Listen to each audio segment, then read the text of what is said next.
Have there been moments when you felt that others did not prioritize you? Perhaps you went unnoticed, as if you were invisible, or were you used like a pawn in someone else's games? You navigate through life with an open heart, ready for sincere connections, yet somehow you're perceived as a naive fool. Your kind deeds are forgotten faster than you can take the next step. Some even dare to depreciate your actions.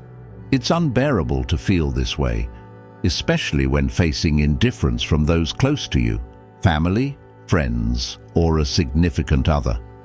Stoic philosophy teaches us not to expect acknowledgement, citing that it is beyond our control. Honestly, expecting recognition and not receiving it is a recipe for serious disappointment. So I want to offer you powerful tools of influence capable of earning you the recognition you deserve. This will be your real success. 7 incredible psychological methods that will change your status. I would like to ask you to make sure you watch this video until the end because, at the conclusion, I'll reveal the 8th secret method. Method number 1. Refusal of the victim status. You need to determine in which role model you often find yourself. It often happens that a person unknowingly possesses the victim syndrome. The victim syndrome is an acquired personality trait in which a person sees themselves as a victim of the negative actions of others or circumstances. The victim syndrome can be recognized by the following symptoms. I feel suffering from the situation, and it makes me feel bad. I find myself in this situation for an extended period. I lack determination to improve the situation. I often end up in such situations with different people or circumstances. If you occasionally experience such moods or behaviors, you must understand that it is dangerous for you. If a person has the victim syndrome, they easily become dependent on others and feel like a failure. You need to change your thinking, gain self-respect, and learn to take real responsibility for your actions. Remember that you are the only cause of what happens around you. Therefore, it's crucial to approach unpleasant situations rationally and logically. Instead of fueling suffering, analyze the reasons for difficulties and seek solutions. Taking responsibility means giving your response to the life situation and deciding what you will do to achieve your goals. When you reject the victim status, many people will sense it, and a strong energy will emanate from you. Remember that you are the author of your destiny. Don't be afraid to make mistakes, because the only one who doesn't make mistakes is the one who does nothing. Method number 2. Don't be convenient for others. Many men or women choose the strategy of being convenient or pleasing to others to gain their attention and loyalty. This is a grave mistake, and I'll explain why. When we strive to be convenient, we often tend to suppress our personality and our own needs. This leads to a loss of authenticity and hinders the development of genuine and deep relationships. Willingness to fulfill requests and support others can lead to others viewing us as convenient resources rather than equal partners. When one side always seeks to be convenient, it often leads to imbalance in relationships, as well as feelings of injustice and dissatisfaction. Remember, you are not obligated to be convenient and comfortable because you are a unique individual. So, if you don't have the time or desire to help someone, you can stop agreeing to everything. You have the right to say no if something doesn't suit you. Your interlocutor may understand such unwillingness if you have a firm position. It is a path to gaining respect. If a person is angry or offended, it's not your fault. It's their choice. Remember these words and don't fall for manipulation. First, understand what is most important to you in life, what is valuable and what is not. Then be sure to communicate your priorities and values to your partner, friend, or family. Pay attention to actions, not just words. Stop believing promises and waiting for a miracle. If a person doesn't understand words, show them through actions that they are hurting you. You can indicate your intention to part ways and end such hurtful relationships. Start valuing yourself, and others will stop devaluing you. Method number 3. Boost your self-esteem. Most people are naturally drawn to confident individuals. A self-assured person exhibits incredible qualities that attract those around them. True confidence begins with internal self-awareness. Identify your strengths and unique qualities. Understanding your advantages helps build a positive self-perception and strengthens self-esteem. Acknowledge your limitations and shortcomings. Work on them instead of hiding or denying them. This allows for growth and development. Embracing your imperfections is the key to inner harmony. Set realistic goals and strive to achieve them. Each accomplishment becomes a building block in constructing confidence. Success breeds self-esteem and belief in your abilities. Engage in physical activities to strengthen your body, willpower, and confidence. Consider adopting a stylish hairstyle and wearing clean, fashionable clothes as additional ways to enhance your self-image. Method number 4. Stop apologizing.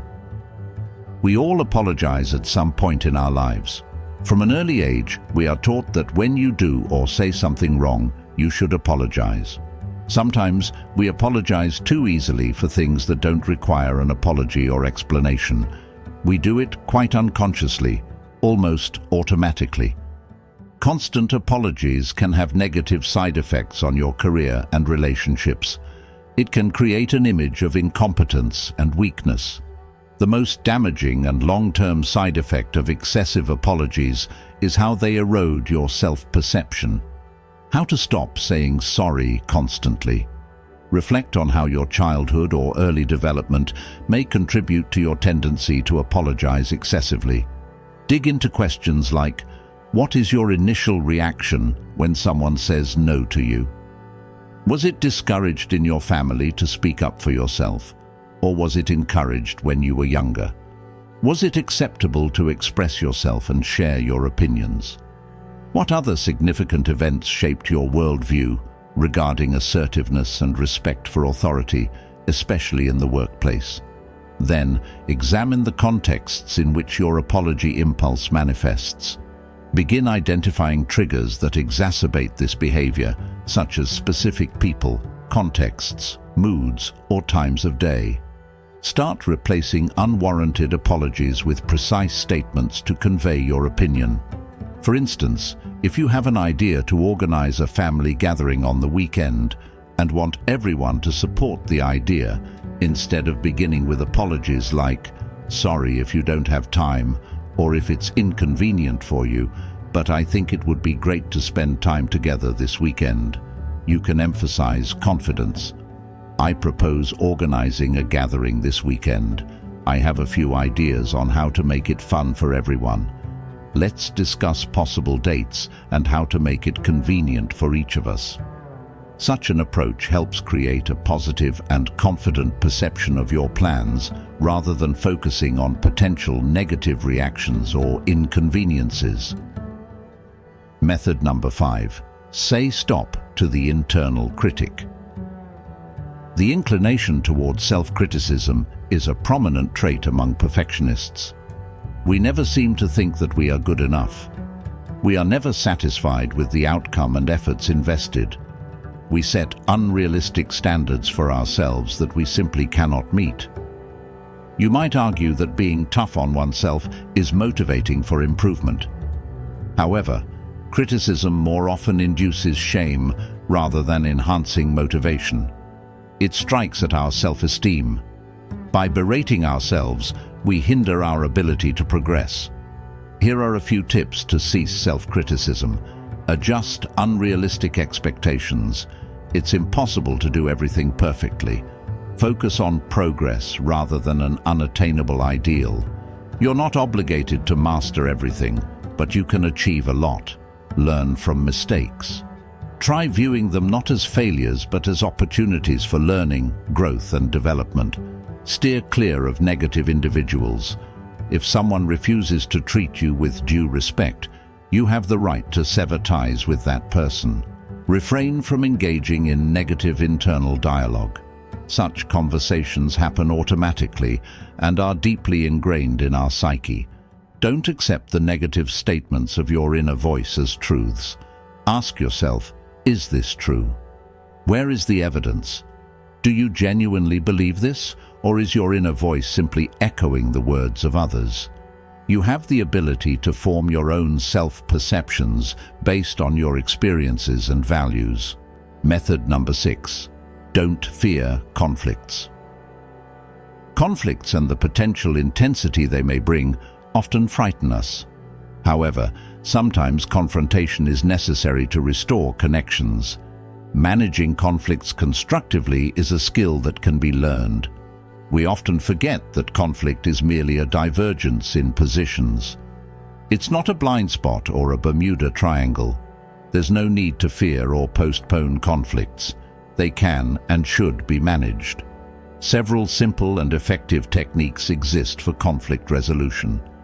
The first technique is harmonious communication. Start by addressing a hypothetical positive and then a hypothetical negative. When you want to communicate to your partner that something is bothering you, it's crucial to begin with positivity. Make it clear that discussing the issue isn't a whim, but a search for consensus, which will help maintain long-lasting and warm relationships. Then articulate what exactly is bothering you. The key is not to stay silent, but to speak up. Specify the reason for your dissatisfaction. Find or prepare words to describe your emotions. Communicate thoughtfully and harmoniously. The second technique is to talk about yourself, not the other person. For example, I would like, it's important to me, please treat me this way. Always speak about yourself, your emotions, and your perception. Position it from I. When we use you, it always sounds like a reproach. The third technique is the three-part statement.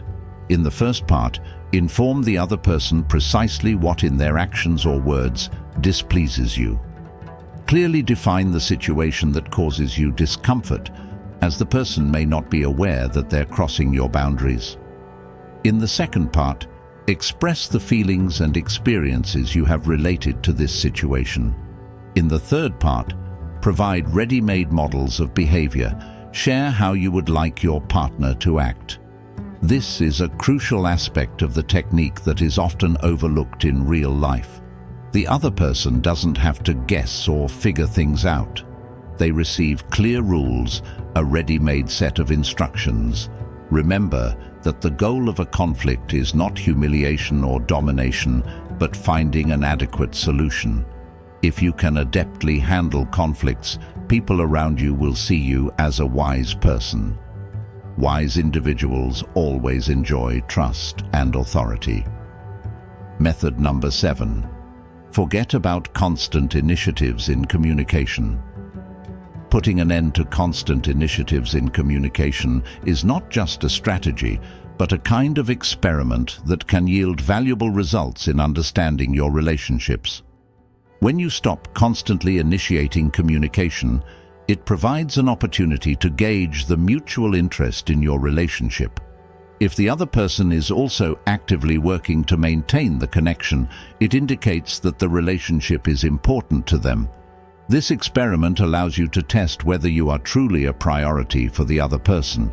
If after a period of your inactivity, they show initiative in communication, it signifies that your importance is confirmed by their actions.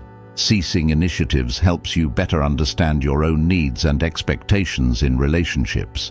It's a time for self-reflection that can lead to a deeper understanding of yourself and what you seek in your interactions. By allowing communication to develop naturally, you open the door to more relaxed and organic interactions. I'm not suggesting you should always be without initiative. I recommend conducting this experiment to explore your relationships with people. Prologue to the bonus. Secret method number 8. I hope that these psychological methods we've explored together have captured your interest and proven valuable in your life. However, keep in mind that I have one more secret, the 8th method, which will serve as the pinnacle of our guide to prioritization. Get ready for an exciting finale that could reshape your understanding of influence and significance. Secret method number 8. Become ruthless. I want to clarify right away that ruthlessness is not about harshness or a lack of mercy and empathy. Ruthlessness is more related to refusing to pity oneself, because when we show self-pity, we often seek pity from others as well. It's a complex game of our psyche. Self-pity is a survival strategy from childhood. A baby can't solve its problems, so it resorts to passive crying and complaining. If a child is denied a toy, it might create a heart-wrenching drama as if it's a matter of life and death, and the child believes in its emotions. Similarly, an adult revels in sorrow and feeling self-pity. Even a minor problem can seem like a tragedy. When a person feels self-pity for themselves, it diminishes the available personal strength to tackle life's challenges. Healthy ruthlessness toward oneself is necessary. This is not to be confused with cruelty. Without self-pity, you stop exaggerating the drama and start solving problems. To get rid of self-pity, it's crucial to understand that the world owes you nothing.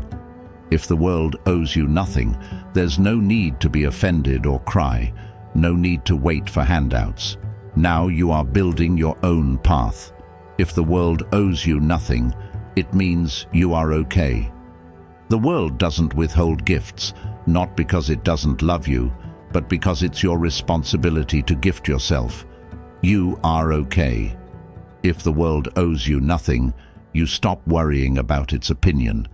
Now you assess and choose for yourself. When the world owes you nothing, you discover that you can solve your problems on your own. You can achieve what you desire by yourself. You are no longer a victim. You are the creator of your path. Thank you for joining me on this transformative journey. By implementing these 7 powerful psychological methods and embracing the 8th secret method, you've taken the first step toward reshaping your relationships and gaining the recognition you truly deserve. Remember, the path to self-respect and prioritization begins within. As you continue to apply these strategies in your daily life, you'll notice a shift not only in how others perceive you, but in how you perceive yourself. It's essential to reflect on the growth you've achieved so far. Celebrate your progress and the small victories along the way. Each step you take towards self-improvement and assertiveness brings you closer to a more fulfilling and authentic life. The journey might not always be easy, but the rewards are worth it. I hope you found these methods insightful and that they resonate with your experiences. I encourage you to revisit this video whenever you need a reminder or a boost of confidence. Share these strategies with friends or loved ones who might benefit from them. Together, we can create a community of individuals who prioritize self-worth and mutual respect. Your journey doesn't end here. Stay curious, keep learning, and never stop striving for the best version of yourself. Engage with the content, leave your thoughts and experiences in the comments, and let's build a supportive and empowering environment for everyone. Your feedback is invaluable, and I look forward to hearing your stories and insights. As you move forward, remember the essence of each method. Refuse the victim status. Avoid being overly convenient. Boost your self-esteem. Stop unnecessary apologies. Silence your inner critic. Don't fear conflicts, and allow communication to flow naturally. And above all, embrace healthy ruthlessness towards yourself. Every step you take, every boundary you set, and every moment of self-awareness brings you closer to a life filled with genuine respect and meaningful connections. Keep pushing forward, stay true to yourself, and never settle for less than you deserve. If you found value in this video, don't forget to like it and share it with those who might need a little guidance on their own paths. Subscribe to the channel for more insightful content and hit the notification bell so you never miss an update. Together, we can continue to explore, learn, and grow. Thank you once again for your time and attention. I'm excited to see how these methods impact your life. Stay strong, stay confident, and remember, you are the author of your own destiny. Until next time, take care and keep striving for greatness.